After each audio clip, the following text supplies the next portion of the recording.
दोस्तों आज के इस वीडियो में मैं आपको कुछ ऐसी टिप्स बताने वाला हूं जिन्हें अप्लाई करके, जिन्हें समझ करके आप उन स्टूडेंट्स में शामिल हो सकते हो जो कि कम टाइम में पढ़कर ज़्यादा अच्छा परफॉर्म करते हैं। हम बात करेंगे कि कैसे आप कम टाइम में ज़्यादा पढ़ सकते हो, पढ़ाई में मन कैसे लगा सकते हो, आप इफेक्टिवली कैसे पढ़ सकते हो और सबसे मेन कि जो पढ़ोगे वह कभी भूलोगे नहीं। अगर आपकी एग्जाम चल रही है या फिर आने वाली है फिर तो किसी भी हाल में आपको ये वीडियो देखना ही चाहिए। और ना सिर्फ एग्जाम टाइम में बल्कि लाइफ के हर क्षेत्र में ये वीडियो आपके बहुत ज़्यादा काम आएगा। अगर इस वीडियो का एक मिनट भी आपने मिस कर दिया तो बाद में बहुत पछताओगे। बिना किसी देरी के हम शुरुआत करते हैं। पहला पॉइंट बताने से पहले मेरा आप सबसे एक क्वेश्चन है कि मान लीजिए दो बड़ी बिल्डिंग्स है और उन दोनों बड़ी बिल्डिंग्स के बीच में एक रस्सी बंधी हुई है, और अगर मैं आपसे कहूँ कि आपको 1 करोड़ रुपए दिए जाए तो क्या आप उस रस्सी के सहारे एक बिल्डिंग से दूसरी बिल्डिंग तक जाओगे? ऑब्वियसली नहीं। लेकिन क्या हो अगर मैं आपको 10 करोड़ रुपए दूं? शायद आप फिर भी हाँ नहीं कहोगे क्योंकि आपकी जान की कोई कीमत नहीं है। लेकिन क्या हो अगर सामने वाली बिल्डिंग में आग लगी हुई है और आपकी बेटी या फिर आपकी माँ उस बिल्डिंग में फंसी हुई है? शायद आप अपनी जान पर खेलकर कुछ न कुछ तो करोगे ही, भले ही आपको 1 रुपया भी नहीं दिया जाए। ऐसा क्यों हुआ कि पहले आपको 1 करोड़ 10 करोड़ मिल रहे थे, आप फिर भी नहीं चल रहे थे, लेकिन बाद में आपको 1 रुपया भी नहीं मिल रहा था लेकिन फिर भी आप चलने को तैयार हो? क्योंकि आपका जो वाई है वो बहुत स्ट्रॉन्ग है, एक इमोशन वहां पर जुड़ गया है। ज़्यादा देर पढ़ाई करने से भी मुश्किल काम है पढ़ाई के लिए बैठना। और ऐसा भी कई बार होता है कि हम पढ़ने तो बैठ जाते हैं लेकिन थोड़ी देर बाद हम बोर होने लगते हैं, और इसका कारण यह है कि अभी तक आपका वाई क्लियर नहीं है कि आखिर आप पढ़ क्यों रहे हो, आपको पता ही नहीं है। और यही हमारा पहला पॉइंट, फाइंड योर वाई। आपको सबसे पहले अपना वाई क्लियर करना होगा कि मुझे पढ़ना क्यों है। अपनी पढ़ाई को किसी स्ट्रॉन्ग इमोशन के साथ में जोड़ दो, क्योंकि इमोशन आपसे वो करवा सकते हैं जो आप कभी सोच भी नहीं सकते। तो आपको कुछ ना कुछ ऐसा करना पड़ेगा जिससे कि आपकी पढ़ाई आपके इमोशन से कनेक्ट हो जाए। जिस दिन आपकी पढ़ाई आपकी इमोशन से कनेक्ट हो गई उस दिन से आपका दिन भर पढ़ने का मन करेगा। सेकंड पॉइंट है स्टार्ट विद सम इंटरेस्टिंग और एन ईजी। एक बहुत ही अच्छा नियम है जो कि हम सब पर अप्लाई होता है।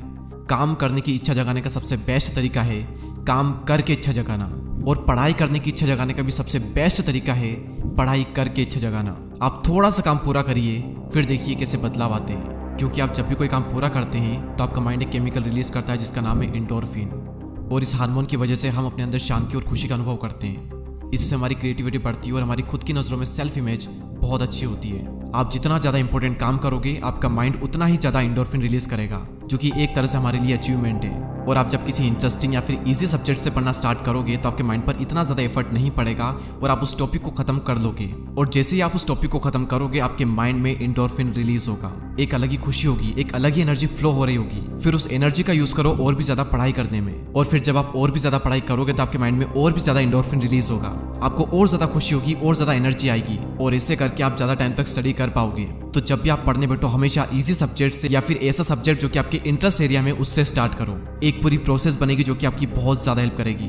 अब हम बात करते हैं दुनिया के एक बहुत ही पावरफुल सिद्धांत की, जिसे हर वो स्टूडेंट जाने या अनजाने में यूज़ करता है जो कि बहुत ही कम टाइम में पढ़कर बहुत ही अच्छा परफॉर्म करता है, और उस सिद्धांत का नाम है परेटो सिद्धांत। हम पहले भी इसके बारे में बात कर चुके हैं लेकिन ये इतना इंपॉर्टेंट प्रिंसिपल है कि हम इसे मिस कर ही नहीं सकते, और खासकर एग्जाम टाइम में तो बिल्कुल भी नहीं। परेटो प्रिंसिपल कहता है कि दुनिया के अंदर 20% इनपुट से ही 80% आउटपुट आता है, और ये सिद्धांत दुनिया में हर समय हर जगह पर काम करता है। जैसे दुनिया की 80% दौलत केवल 20% लोगों के पास में। आप 80% टाइम अपने 20% कपड़े पहनते हो। आपके मोबाइल फ़ोन में जितने भी कॉन्टैक्ट्स हैं उनमें से 20% कॉन्टैक्ट्स को आप 80% टाइम कॉल करते हो। आप 80% टाइम अपने 20% दोस्तों को ही रील भेजते हो। आपको अपने 20% दोस्त या रिलेशन ही आपको 80% खुशी देते हैं। हमें 80% टाइम जो स्ट्रेस होता है वो 20% कारणों की वजह से होता है। 80% टाइम हम टीवी पर 20% चैनल्स देखते हैं, और सबसे बड़ा एग्जांपल इस चैनल पर अब तक 23 करोड़ व्यूज हो चुके हैं, लेकिन 80% लोगों ने देखकर सब्सक्राइब नहीं किया है। आई होप कि आप इन 80% में नहीं हो। अगर हो तो प्लीज सब्सक्राइब करिए और इस आंकड़े को बदलिए। और इसे ना जाने कितने एग्जाम्पल्स हैं, स्क्रीन पर आपको एक लिस्ट दिख रही होगी, आप वीडियो को पॉज करके आराम से देख सकते हो। ये रूल जिंदगी के हर क्षेत्र में अप्लाई होता है। अब इससे हमें क्या सीख मिलती है, हम इसे कैसे अप्लाई कर सकते हैं? ध्यान से सुनिएगा, आपके सिलेबस का 20% आपको 80% दिला सकता है। आप 20% मोस्ट इंपोर्टेंट निकाल लें और बहुत ज़्यादा पॉसिबिलिटीज़ है कि 80% उसी में से आएगा। मैंने अपने स्कूल टाइम में बहुत एग्जाम दिए, कभी भी ये फॉर्मूला गलत नहीं हुआ। 20% सही चीज़ें पढ़ लें, आपके 80% बनना तय है। और अगर आपको पूरा सिलेबस खत्म करना भी है तो अच्छी बात है, लेकिन पहले 20% को पढ़कर खुद को सिक्योर कर लो, उसके बाद में बाकी के बचे हुए 80% पर फोकस करो। अब हम बात करते हैं 4th पॉइंट की, और वो है don't waste your golden hour. Psychology के अनुसार जब भी आप उठते हो तो उसके 1 घंटे बाद तक के समय को गोल्डन आवर कहा जाता है, और गोल्डन आवर डिसाइड करता है कि आप किस एफिशिएंसी के साथ में पूरे दिन पढ़ोगे। मैं आपको सुबह जल्दी उठने के लिए नहीं कह रहा हूँ, मैं कह रहा हूँ कि आप जब भी उठो उसके 1 घंटे बाद का जो टाइम है उसका जितना हो सके उतने अच्छे से यूज़ करें। उस टाइम फ़ोन, दुनिया भर की बातें, सब कुछ छोड़कर मुश्किल सब्जेक्ट पढ़ो, क्योंकि उस वक्त एनर्जी इतनी हाई होती है, कॉन्सेंट्रेशन इतनी हाई होती है कि मुश्किल सब्जेक्ट भी आसान लगता है। उस वक्त आलस नहीं आते, नींद नहीं आती है। मैंने भी अपनी लाइफ में गोल्डन आवर का बहुत यूज़ किया है और मैं चाहता हूँ कि आप भी इसका यूज़ करें। तो जब भी उठें उसके 1 घंटे बाद तक का जो समय है उसका पूरा यूज़ करें। अब हम बात करते हैं पॉइंट नंबर 5 की, और पॉइंट नंबर 5 है पार्किंसंस लॉ। पार्किंसंस लॉ कहता है कि किसी भी काम को कंप्लीट करने में आपको उतना ही टाइम लगता है जितना टाइम आपको उस काम को पूरा करने के लिए दिया गया है। हम इसे एक एग्जाम्पल से समझते हैं। आपने कई बार नोटिस किया होगा कि स्कूल में अगर किसी प्रोजेक्ट को कंप्लीट करने के लिए हमें 5 दिन दिए गए हैं तो हम उसे 5 दिन में ही कंप्लीट करते हैं, और अगर सेम प्रोजेक्ट को कंप्लीट करने के लिए हमें 3 दिन दिए जाएं तो उसी प्रोजेक्ट को हम 3 दिन में ही कंप्लीट कर लेते हैं। आपके पास में साल भर पड़ा होता है, लेकिन आप सिर्फ एग्जाम में ही पढ़ते हो। दुनिया के 90% लोग बिजली का बिल आखिरी तारीख को या फिर आखिरी तारीख के 1 दिन पहले भरते हैं। इसीलिए जो भी आप पढ़ रहे हो, जो भी काम आप पूरा करना चाहते हो, उसके लिए आप एक डेडलाइन सेट कर दो।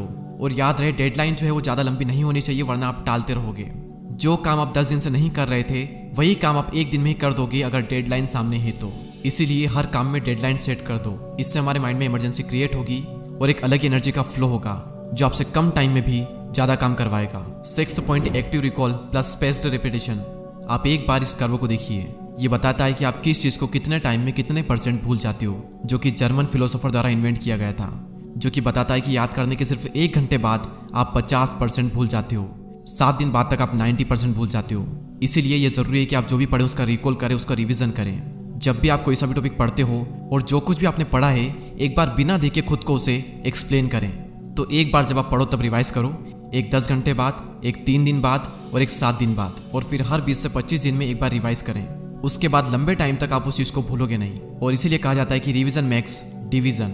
और रिवीजन के टाइम पर एक मिस्टेक्स है जो कि ज़्यादातर लोग करते हैं, और वो ये कि वो पूरा टॉपिक पढ़ने लगते हैं। आपको बस मेन जो कॉन्सेप्ट है वो पढ़ना है, और उसमें कुछ मेन कीवर्ड्स हो सकते हैं जो कि आपने हाईलाइट कर रखे हैं। आपको सिर्फ वो पढ़ना है, पूरा पढ़ने की कोशिश ना करें। और लास्ट में एक बोनस टिप देना चाहूंगा कि रात में ऐसे सब्जेक्ट को पढ़ें जिससे कि आपको रटना ना पड़े, जैसे कि मैथ्स एंड फिजिक्स, क्योंकि जब आप इनकी प्रॉब्लम्स को सोल्व करोगे तो आपका जो ब्रेन है वो पूरा एक्टिव रहेगा और आपको नींद नहीं आएगी। और दूसरे सब्जेक्ट जैसे कि बायो, इंग्लिश, हिंदी, इन सब को आप दिन में पढ़ सकते हो, क्योंकि इन सभी सब्जेक्ट्स में हमें रटना पड़ता है, हमें याद रखना पड़ता है। और दोस्तों कमेंट करके बताएं कि क्या आप इस वीडियो का पार्ट 2 भी चाहते हैं, जिसमें मैं आपको इसी तरीके से कुछ और भी स्टडी टिप्स बताऊं।